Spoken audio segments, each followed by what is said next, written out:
नमस्कार, स्वागत करती हूँ आप सभी का भारत 24 पर। मैं हूँ आपके साथ पूर्णिमा मिश्रा और वक्त है वंदे भारत का, जिसमें सबसे पहले बात करेंगे राम मंदिर की प्राण प्रतिष्ठा कार्यक्रम को, जिसको अब सिर्फ 3 दिन ही बचे हैं। प्रधानमंत्री नरेंद्र मोदी इसके लिए 11 दिनों के अनुष्ठान पर हैं, लेकिन अयोध्या में होने वाले इस भव्य कार्यक्रम के पहले पीएम मोदी आज से 3 दिन के लिए 3 राज्यों के दौरे पर हैं, यानी कि फुल एक्शन में प्रधानमंत्री पिछले 20 दिनों में तीसरी बार मिशन दक्षिण पर पहुंचे और इसके साथ साथ वहां से एक बड़ा संदेश दिया। अगली खबर बिल्किस बानो को लेकर, जिनके मुजरिमों को आज बड़ा झटका लगा है और देश की सबसे बड़ी अदालत ने सरेंडर की तारीख आगे बढ़ाने की जो गुहार लगाई थी, लेकिन कोर्ट ने इससे राहत देने से सीधे तौर पर इनकार कर दिया है। अगली खबर गणतंत्र दिवस को लेकर, देश की आन बान और शान की तारीख, दुनिया के देशों की नजर इस तारीख पर भारत पर रहती है और इस दिन दिल्ली के कर्तव्य पथ पर भारत जाबाज सपना दम दिखाते हैं। इस बार का रिपब्लिक डे आखिर क्यों खास है, ये भी आपको तफसील से बताएंगे, लेकिन आइए शुरुआत करते हैं।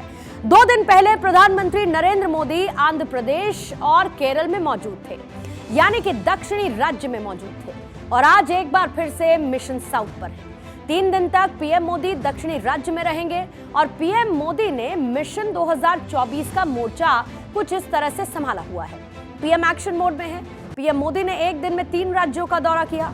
सुबह में महाराष्ट्र के सोलापुर में रहे, कई सौगातें दी, तो कुछ देर बाद यानी कि कर्नाटक पहुंचे। दोपहर में बेंगलुरु में बोइंग विमान के कार्यक्रम में शिरकत की और भारतीय टैलेंट को सराहा।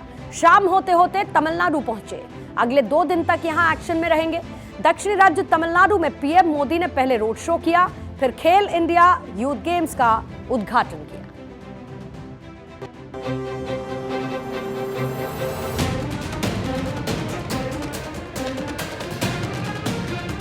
मोदी का दक्षिण पथ दौड़ेगा विजय रथ। ईश्वर भक्ति, साउथ से मिलेगी पीएम को शक्ति। प्रधानमंत्री नरेंद्र मोदी फुल एक्शन में हैं। शुक्रवार को एक नहीं बल्कि 3 राज्यों में गए और विकास का मंत्र दिया। महाराष्ट्र, कर्नाटक और तमिलनाडु के कई कार्यक्रम में पीएम मोदी शामिल हुए, यानी पीएम मोदी तूफानी दौरा कर रहे हैं। पीएम मोदी सबसे पहले महाराष्ट्र के सोलापुर पहुंचे, जहां पर सौगातों की बौछार लगा दी, हजारों करोड़ रुपए की आधारशिला रखी। पीएम मोदी ने भगवान राम को याद किया और कहा कि हमारी सरकार पहले दिन से प्रयास कर रही है कि श्री राम के आदर्शों पर चलते हुए देश में सुशासन हो, देश में ईमानदारी का राज हो। सोलापुर में पीएम मोदी ने पीएम आवास योजना के तहत बनाए गए 90,000 से अधिक घरों को लोगों को सौंपा। इस दौरान पीएम मोदी भावुक नजर आए। मुझे खुशी है कि सोलापुर के हजारों गरीबों के लिए, हजारों मजदूर साथियों के लिए हमने जो संकल्प लिया था वो आज पूरा हो रहा है। आज पीएम आवास योजना के तहत बनी देश की सबसे बड़ी सोसाइटी का लोकार्पण हुआ है और मैं जाकर के देख के आया। मुझे भी लगा कि काश मुझे भी बचपन में ऐसे घर में रहने का मौका मिला। चीजें देखता हूं, जब हमारे भगवान राम अपने भव्य मंदिर में विराजने जा रहे हैं,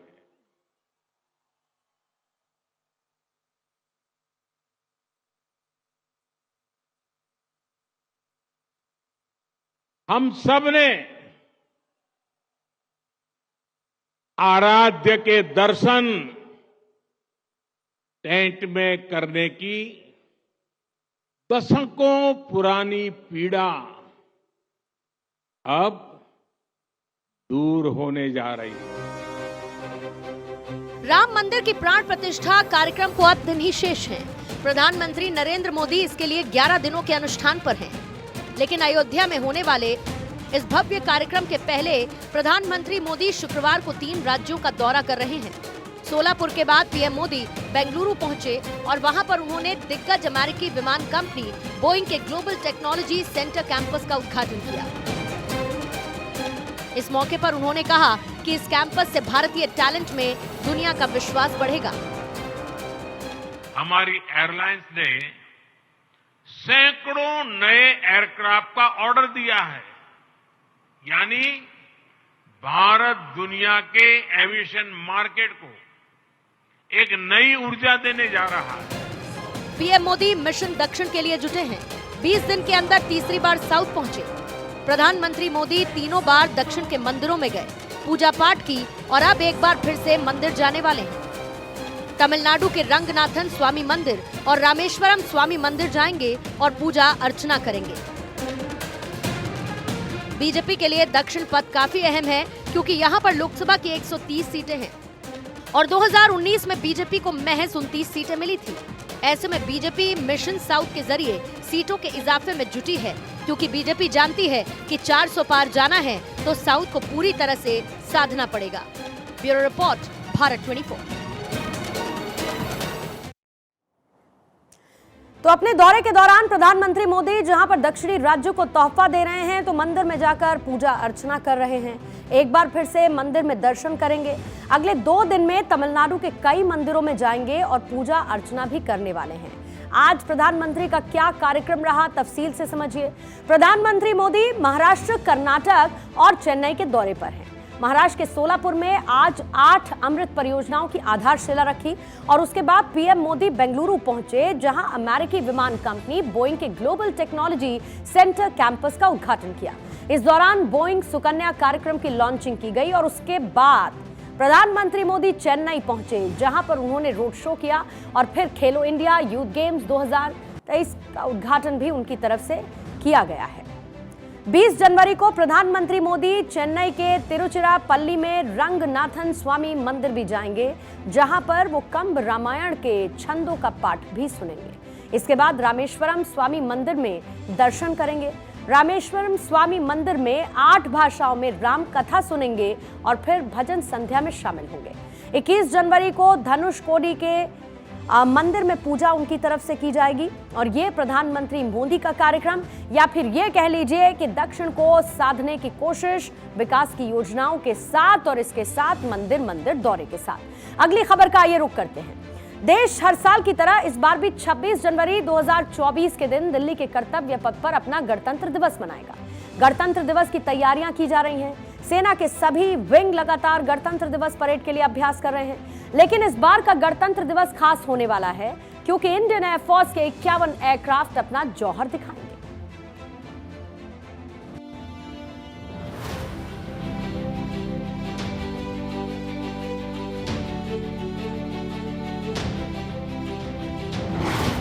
कर्तव्य पथ पर दिखेगा देश के जाबाजों का करतब।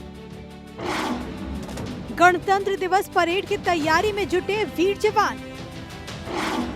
दुनिया देखेगी शौर्य और पराक्रम। गणतंत्र दिवस समारोह की तैयारियां हो रही है।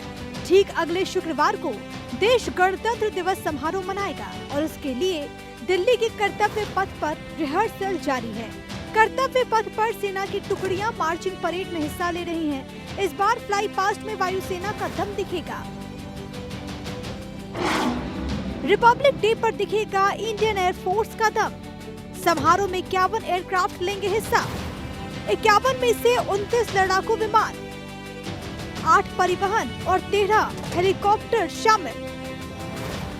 पहली बार LAC तेजस होगा शामिल।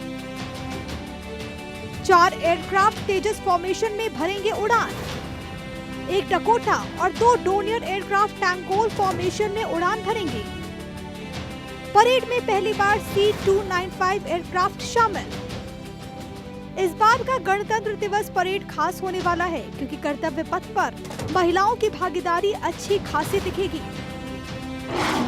गणतंत्र दिवस परेड में महिला शक्ति। पहली बार तीनों सेना का ज्वाइंट महिला दस्ता। आर्मी, नेवी, एयरफोर्स की महिला अग्निवीरों का ज्वाइंट दस्ता। तीनों फोर्स की महिला ऑफिसर लीड करेंगी। वायुसेना के 48 महिला अग्निवीर होंगी शामिल। वायुसेना के दस्ते का नेतृत्व स्क्वाड्रन लीडर रश्मि ठाकुर करेंगी। बीटिंग द रिट्रीट से पहले गणतंत्र दिवस समारोह में पहली बार इंडियन आर्मी, एयरफोर्स और नेवी की महिला अग्निवीरों का ज्वाइंट दस्ता होगा। अब तक ट्राई सर्विस दस्ता यानी कि तीनों सेनाओं का ज्वाइंट दस्ता गणतंत्र दिवस परेड में शामिल नहीं हुआ है। पहली बार ट्राई सर्विस दस्ता होगा, यानी कि इस बार का रिपब्लिक डे परेड में दुनिया भारतीय जाबाजों का दम देखेगी। Bureau report, Bharat 24। Statue of unity का नाम तो आप पिछले कई सालों से सुन रहे हैं। अब आप स्टैचू ऑफ सोशल जस्टिस का नाम अब सुनने को आपको मिलेगा। आंध्र प्रदेश के विजयवाड़ा में भारतीय संविधान के निर्माता डॉक्टर भीमराव अंबेडकर की दुनिया की सबसे ऊंची मूर्ति का अनावरण किया गया और प्रतिमा का अनावरण आंध्र प्रदेश के मुख्यमंत्री वाईएस जगनमोहन रेड्डी ने किया। इस मूर्ति को स्टैचू ऑफ सोशल जस्टिस नाम दिया गया, जो कि दुनिया की टॉप 50 सबसे ऊंची मूर्तियों की लिस्ट में शामिल हो गई है। अब आपको स्टैचू ऑफ सोशल जस्टिस की खासियत के बारे में भी बता देते हैं। दरअसल दुनिया की सबसे ऊंची अंबेडकर की मूर्ति है और जमीन से इसकी ऊंचाई 206 फीट की है। प्रतिमा में 81 फीट का मंच है और मंच पर 125 फीट ऊंची वाली प्रतिमा है। 19 एकड़ के परिसर में स्थापित की गई है इस मूर्ति को और मूर्ति को बनाने में 404 करोड़ रुपए खर्च किए गए। इसके निर्माण में लगभग 400 टन स्टील लगा है। 2000 लोगों के बैठने की क्षमता वाला इस सम्मेलन केंद्र भी है। 8000 वर्ग फुट का एक फूड कोर्ट भी तैयार किया गया है और ये है इसकी खासियत, जिसके बाद आज इसे समर्पित किया गया। स्टैचू ऑफ सोशल जस्टिस के नाम से इस मूर्ति को सामने रख दिया गया है।